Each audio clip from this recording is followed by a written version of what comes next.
Welcome to Beyond the Mom Life, the podcast where motherhood and the business world collide, with your host, Heather Ioerger. Welcome, everyone, to the Beyond the Mom Life podcast. Today, we are joined by a very exciting and fun guest. Her name is Tasha Smith, and she is a wealth of knowledge for coaches out there, for anyone in network marketing.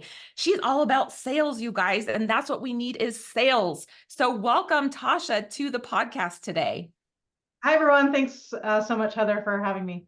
Yes, of course. You know what? You were one of the first guests that I wanted to be able to get on here because you are such a wealth of knowledge. I learned about you so many years ago when I was in a network marketing business, and we were able to meet many years ago at the convention for that business.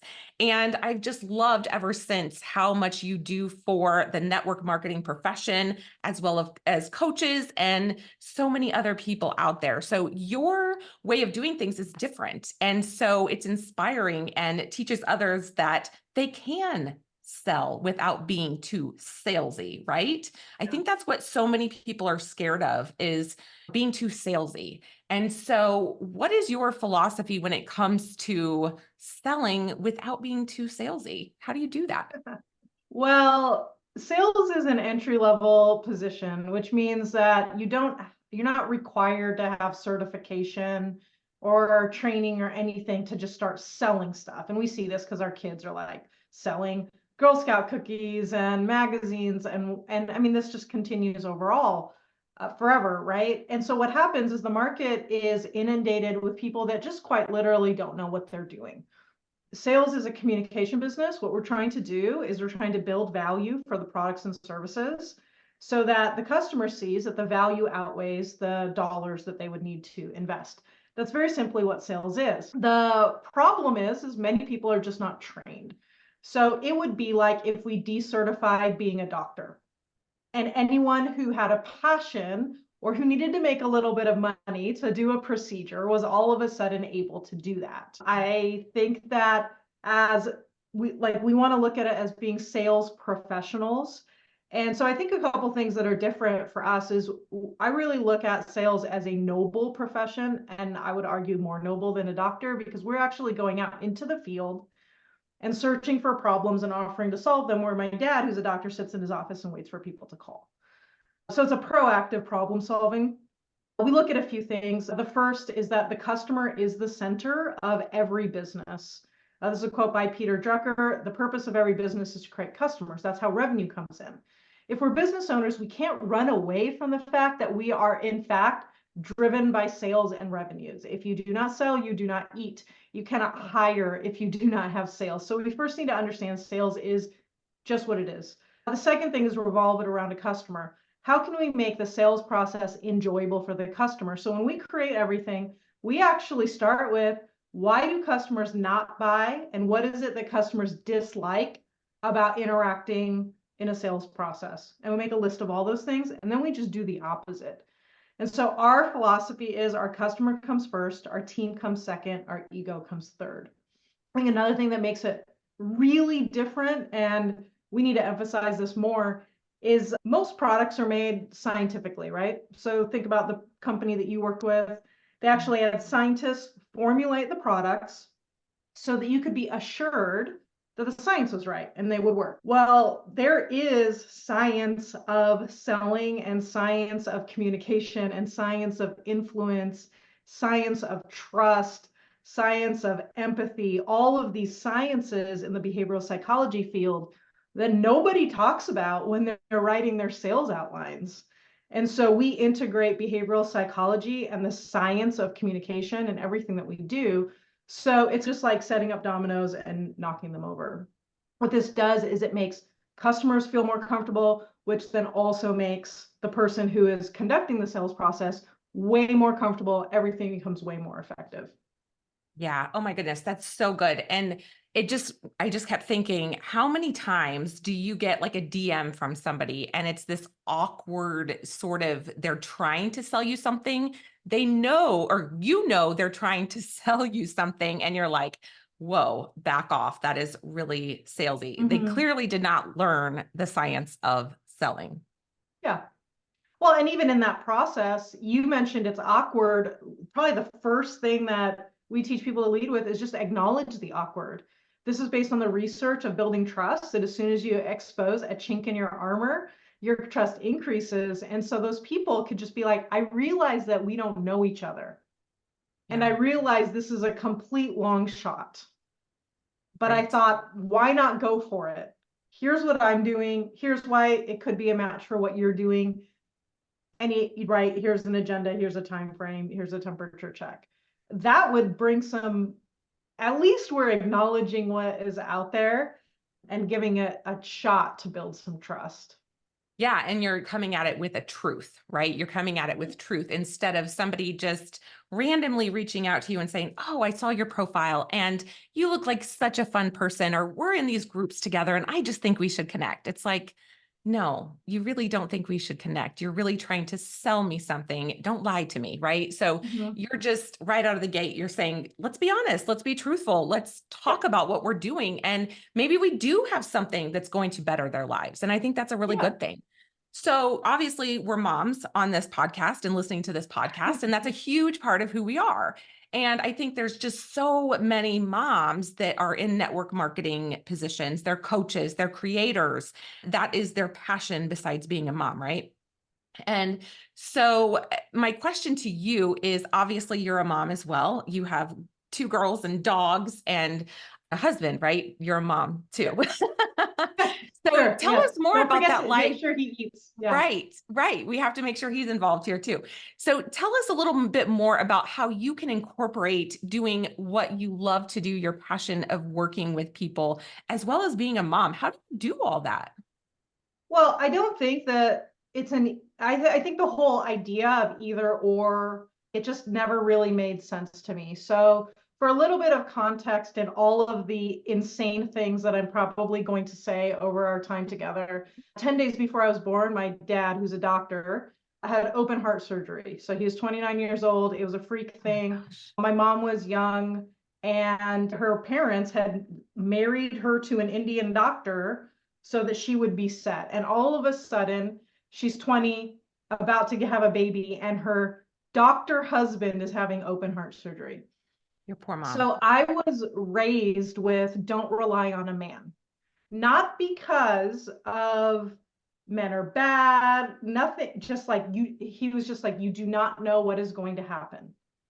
Mm-hmm. Right. And so I was really programmed that way. And I want to acknowledge that not every woman who is listening to this podcast, they might have been programmed the exact opposite way and they're coming from a different place. Yeah. So I want to set the stage so that you understand where that's coming from. So for me, it was never a negotiable to not have a career. And so I feel like one of the biggest problems in the mom space is no one is using the word career for business. They're like, I have a business, where I Mm-hmm. look at it as I have a career. Because a business can be whatever, right? I mean, my daughter can make woodworking laptops, sell one every month, and then she has a business, but she does not have a career. And so when I say I have a career, and my career is that I own a sales training and coaching company, that changes just my entire mindset about it, the way I communicate with my daughters. So my daughters are 11 and 13 now, but when I left my corporate job, so I was a corporate sales manager, I was driving an hour to work, working 9 hours, driving an hour back, Yeah. and then taking care of the kids. And the reason I left my job is I was like, that's 2 hours, that's dumb. Yep. Right? Like I'm wasting 2 hours with my kids. And so when I left my job, it was always to switch careers as opposed to have something that fit around my kids. So one of the things that always gets people when I talk about this concept of being a mom and owning a business is when I left my corporate job, they were 3 and 5.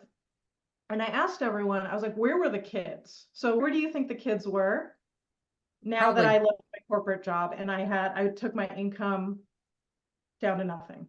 Where do you think the kids were? probably at daycare still, or were they at home with you? Yeah. Okay. So most people say they're Yeah. at home because you have no Yeah. money. And I Right. always respond with, no, they were at daycare because I have no money. Right. Exactly. Because you And needed so that that's career.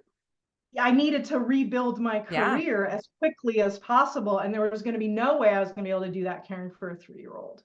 Hmm. And so that's my philosophy when it comes to how does this work out. And when you have a career, your career is in order to provide opportunities for your children. At least that's the way we look at it. And Yeah. so what this allows me to do, working from home, basically working 7 to 4, I never changed my corporate schedule. I just work 7 to 4, which means they could get their black belts, they could participate in sports, but also I work 7 to 4, Yep. like no matter what. So I don't know, is that the answer to Yeah. that question? Well, that's exactly it. That's exactly it. So you were able to keep those boundaries. I think that's huge because I think Yeah. a lot of moms think, okay, so I'm going to quit my job. I'm going to quit my daytime job and live out my passion of opening my own business, putting my career elsewhere. And then I'm going to have my kids at home because I'm working from home. But that's not the truth. The truth is you don't have to bring your kids at home because you're working from home. If you're still working, your kids can go to daycare. Now, if you're the type of mom who says, no, I want my kids with me all the time, my gosh, bring those kids home. Like, make it work. There are things you can do to make it work if you need to, right? Yeah. But But yeah, on that point, I would argue that you cannot devote to do well in your career while caring for children at the same time, because both you'll be like, when you're working and you're multitasking, you feel guilty that you're not paying full attention to your kids, or you're not paying full attention. Like, that's a really dangerous place to be from a self-esteem issue. So yeah, even if you want your kids to be at home, you've got to set up like a babysitting swap, like work when, if you're married, work when your spouse comes home, you're on, like, walks in the door at 5 o'clock, it is a transfer and you're on from 5:30 to 10. It's not like, and it kind of work during nap time. Like, that isn't a career, I yeah. guess No, is. you're right. You're right. That is not a career. You're exactly right. I like that way of explaining it. So, your career, if the kids were home with you, so you could still say your career is being with your children, Yes. is raising a family. You could still own a business. That's absolutely Yep. doable. Or you could work your career hours second shift Yep. when your significant other gets home from work Yep. or you have someone there to help you. And obviously there's a lot of single moms out there too. And so that really want to be able to have that career, have that business from home, live out that passion of what they want to do. Mm-hmm. And so we talk about often on here about get other people to help you, hire a babysitter to come over. You're going to make more money when you are Yeah. working, when you are doing the income producing activities, not learning how to do it, Yeah. when you are Yeah. actually doing it, when you're doing those income producing activities. Mm-hmm. So that's obviously a really important thing too. Yeah. So with your daughters, they've grown up with you in this career, right? You having this business. So what kinds of things do you think that they have learned from you that has positively impacted them where they are today? As how old are they? Like 11 and 13 now? Am I right? 11 and 13. Okay. Yeah. I mean, I feel like this could be a 6-hour conversation, so you can just tell Right. me when to stop. I think that first, they've watched me chase my hopes and dreams. We had a conversation at night last night about how parents will put their hopes and dreams on their kids, put a lot of pressure on them. And I was like, I don't have time to worry about your hopes and dreams. I have my own to be concerned with. And they really appreciate that. And I think that's probably the biggest thing, is to role model instead of be a martyr and Mhm. expect them to pursue their hopes and dreams. So they're just going to put their hopes and dreams on pause for someone else if that's what I model. So I think that's something. Obviously, I've been home without that when their karate schedule moved around. My youngest got her black belt at age 8. That would Oh, have that's never awesome. been able, like, that would have never been possible without a driver. So there's that kind of stuff, but just all of the life lessons. And as a trained direct sales leader who runs independent contractors, that's my leadership training, is independent contractors. I think children are independent contractors. And Mhm. so everything I've learned in my direct sales leadership, I've applied to my children, which sounds really crazy, but let me give you some concrete examples. We have a rule: I will not do for you what you are capable of doing yourself. That is a direct sales leadership principle. And so they are already proficient in their breakfast, their lunch, their laundry, all of those things, which helps our house to operate differently. Because I am a team leader, I look at our family as a team. They don't think they help me.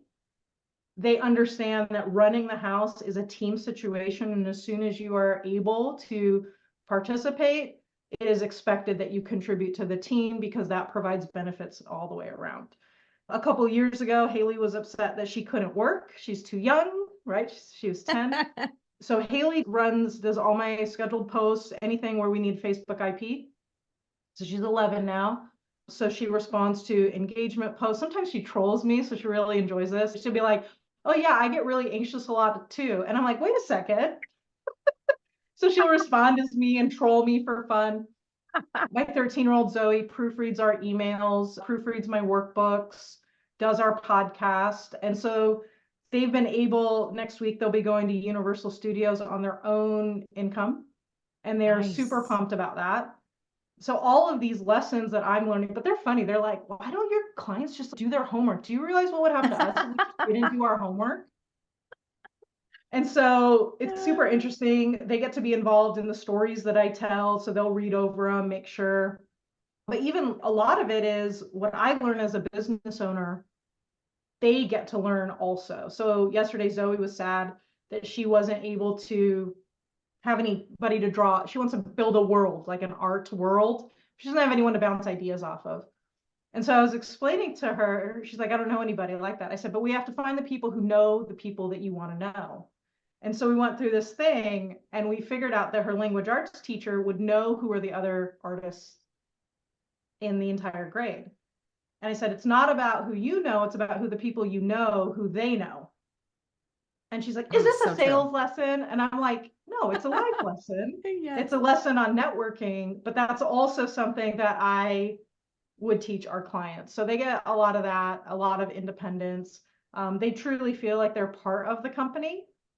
Yeah. As opposed to at odds with the company. I think my husband and I have done a good job, but it's not like I'm doing this or this, but they understand that the business is for the family, not against the family. And I think that's important communication. Oh my gosh, that's huge. There were so many wonderful tidbits you gave there. And one of the things that I really connected with is the fact that you are raising your children to be independent. And I feel like a lot of parents in general, it's like, okay, I'm going to cook them dinner all the time. I'm going to cook them lunch, cook them breakfast. I'm going to do all their laundry. I'm going to do all these things until they go to college. But what happens is they go to college and they don't know how to do the things, right? And so that's something that I have been very persistent about in raising my children as well, is like, no, you're old enough to do your laundry. You're going to do your laundry. You're old enough to make your own breakfast. I'm not getting up earlier to make your own breakfast. It's like, those are such important life lessons. And the fact that you have had this business and that you've been able to learn so much and teach them so much from it, I think is huge and really going to impact them into adulthood. And so I love that. Love that. Yeah. So I want to make a point about us supporting their goals and them supporting our goals, because I think this is something that very few people do, and I think it's kind of crazy. So when I left my corporate job, we canceled the Legoland passes, we canceled like a lot of stuff, and I told the kids, so when I'm making $8,000 a month, we will renew the Legoland passes, we'll go to the hotel, etc.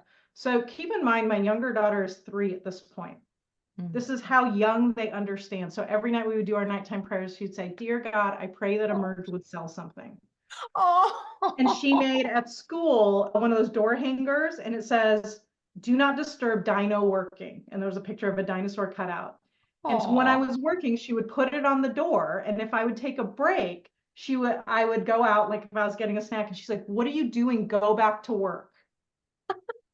I think it's so important for us to actually recruit our family and to explain the vision and explain how does this impact your overall quality of life, so that not only are we like, I support your karate goals, I support your volleyball goals, I support you wanting to go to college, but that they also enter in a position to support us. I think that gives them so much more dignity, so much more respect, as opposed to us being the vehicle for their dreams and that's it. but now they are a participant. They're the ones who are like, when I'm having a bad day, they're like, don't worry about it. You'll sell something tomorrow. Yeah, I love that. And I think that open communication is really, really important to make the family business work well. So well. And I love how you just said that, family business. It's about more than just, it's not your business, right? It's a family business. You have your whole family engaged in the business and helping you with so many different aspects, and they're learning, right? They're just learning to be better humans overall. And isn't that what we want for our kids? So 100%. I think that's huge. So before we wrap up, I just want to go into a couple more things. So if people out there are network marketers, coaches, their moms, they're looking for some extra support, some extra help. I will tell you, just as my own review here, I worked with Tasha many years ago, and I found so much support in her programs. I was able to, in my network marketing business, I was able to pay for my kids to go to college. And I will tell you, it is not cheap to send your kids to college. And I was able to pay all that with that income from network marketing. And I feel like a lot of the skills, I didn't have sales skills prior to that, prior to working with Emerge. And your daughter praying for that client could have been me, right? Could have been me that I came to you. And I feel like I learned so much. We sat around in my living room. I had my team. We'd all sit around in the living room and we would go through Emerge stuff, and we would talk about like the trainings and the things we were learning and how we were going to go out there and sell. And so it's huge. I really want our listeners to be able to find you, how to connect with you, how to learn all the things, all the ways that they can sell without being salesy, and they can learn the science behind selling. Where should we send them? Where can they connect with you? Yeah, so probably the best thing is this is a little dirty, but I wrote a book a little while ago called Customer First. You don't have this? I don't. No, Oh, okay. I don't. We'll I need that. I need that. How do I not know one? this? Yes. So it has 4 parts. The first part is a customer first mindset. The second are the 5 core pillars of the sales strategy. And then there's customer first leadership, and then how to put your ego last. And so there's 4 sections, and you can get a free copy at customerfirstbook.com. You can get a PDF copy, or I think there's an option where if you pay for the shipping and all that, we can just send you one of these ones that, well, Zoe will send it to you. I won't send it to you. She's in charge of shipping the older one. Love it. And so we'll get a book out to you. You can also find it on Amazon under Customer First, Tasha Smith. That's probably the best start. And then once you get that, you can email us right away, and you could have a conversation with my business partner, Karen, to talk about like your goals, what's hard for you. We can walk through our coaching programs and then find out if it's a good fit for you. So those are probably the 2 best ways to do that. Yeah, fantastic. We love Karen too. So Karen's amazing, and she's fun to talk to as well. So she will definitely help you and lead you into all the right programs that you need to be into. Tasha, thank you so much for coming on today, sharing your wisdom, sharing your passion for being a mom and your family business, and your girls are going to turn into wonderful adults. And I love that. You're a great mom. I appreciate it. So Thank you. Thank you so much, everybody. Thank you so much for tuning into this episode of Beyond the Mom Life with Heather Ioerger. If you enjoyed the show, please be sure to rate, subscribe, and leave a review wherever you listen to your podcasts. That helps others find the show, and we greatly appreciate it. Once again, thanks for tuning in, and we'll catch you in the next episode.